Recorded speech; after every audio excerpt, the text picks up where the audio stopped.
Welcome to Kenton Teaches. Enjoy the video. You start by preparing the project environment. Confirm the calendar and project start date so dates behave predictably. Next, add a task and name it with the milestone purpose. Clarity matters. Then set that task's duration to 0 days. This is the system trigger that makes it a milestone. Once done, check the Gantt bar. A diamond should appear. If the diamond is missing, make sure the task really has 0 duration and is not marked as summary.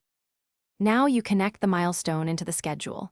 Create dependencies to predecessor tasks using the Link Tasks button or drag in the Gantt. Typically finish to start works.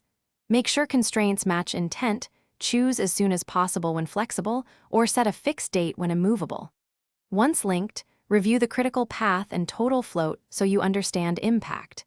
If the milestone shifts unexpectedly, inspect predecessor durations, and any leveling changes, finish by capturing the milestone in your tracking system, add it to the baseline, update status % complete, and place it on the timeline for stakeholder visibility. Once documented, export or include it in reports so everyone sees the target. If the milestone date changes unexpectedly, troubleshoot. Check task links, calendar exceptions, constraint types, and resource leveling. Make sure no summary task is forcing duration. Resolving those items usually restores the correct milestone date. Thanks for watching. Please subscribe if this video was helpful.